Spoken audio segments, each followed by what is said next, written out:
30 мая прошел State of Play от Sony, на котором были показаны предстоящие релизы на PS5, PSVR 2 и кое-что еще. Вот подборка самого интересного с трансляции. Анонс God of War Ragnarok на ПК. В порте обещает разблокированный фреймрейт, поддержку динамического и суперширокого разрешения. DLC прилагается. Игра выйдет 19 сентября и будет требовать подключения к PSN, из-за чего игра будет недоступна в ряде регионов. К тому же любителям Красных морей придется потрудиться, чтобы пройти вторую часть бесплатно. Представили новый сетевой шутер Concord. Очередной геройский шутер 5 на 5, который смахивает на Overwatch с привкусом PvP в Destiny. Что неудивительно, ведь разработчики из Firewalk Studios уже трудились раньше над первой частью Destiny. Игроки, судя по комментариям по трейлерам, пока настроены максимально скептически. Мол, у нас так уже полно игр-сервисов, очередной геройский шутер 5 на 5 и так далее. Я же считаю, что игре можно дать шанс хотя бы за стилистику. Разработчики вдохновлялись научно-фантастическими аниме, фильмами и сериалами, а трейлер полон вайбов Стражей Галактики. Окончательный вердикт можно будет вынести 23 августа. Игра выйдет на PS5 и на ПК в Steam и Epic Game Store. Для особо заинтересовавшихся 6 июня откроют предзаказы с ранним доступом к летней бете. Снова для игры на ПК понадобится учетная запись PSN. Видимо, печальный опыт Helldivers и Ghost of Tsushima разработчиков ничему не научил. Список Overwatch подобных релизов пополняет также Marvel Rivals. Геройский замес героя Marvel стартует закрытую бету в июле на консолях последнего поколения и ПК. Дата полноценного релиза пока не объявлена. Показали трейлер ремейка Until Dawn, продемонстрировав несколько обновленных сцен из оригинальной игры.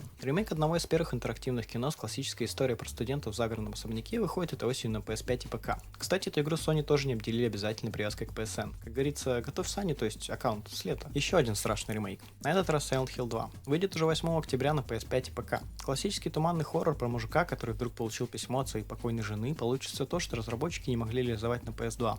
Обновленную графику, туман уже не будет решением в угоду оптимизации, возможность взаимодействия с окружением и переработка боевой системы. В этом году также выходит экранизация по серии под названием «Возвращение в Silent Hill», в основу сюжета которой также положена вторая часть. А Astros Playroom из технодемки перерос в полную игру. Видимо, Sony считает, что возможности DualSense все еще не раскрывают по полной. Astrobot предложит свыше 50 уровней с различными механиками и задачами. В игре также будут присутствовать многочисленные камео персонажей из игр с плойки. Дрейк, Кратос, Элой, Рэчет и плащик из Жорни. Короче, расширенная технодемка со старта PS5. Теперь PSVR 2. Выйдет Alien Rock and Carson. На State of Play показали свежий трейлер. Детали сюжета пока не раскрыли, но атрибуты серии в виде собственно чужого и фирменного радара присутствуют. Пушки и фонарик прилагаются. Релиз ожидается в декабре на PSVR, Steam VR и Quest 3. На PSVR заглянет не только чужой. Там также ожидаются осадки и гигантских монстров. Skydance показали первый геймплейный трейлер Behemoth. Судя по всему, нас ждет неплохая экшн-адвенчура в средневековом фэнтези с уже успешным VR-убилом на мечах. Из интересного можно отметить кинематографичную физику, интерактивное окружение и универсальную крюк-кошку. Можно и стрелу поймать и меч подхватить. Ну и целого гигантского босса показали, сражение с которым, видимо, будет проходить как в старых частях God of War или в Rise of the Colossus. Игру делают разработчики, подарившие нам The Walking Dead, Saints and Sinners, который по сей день остается одной из лучших игр для VR. Так что минимум в приятной боевке и качественной нарезке мобов 10 часов можно не сомневаться.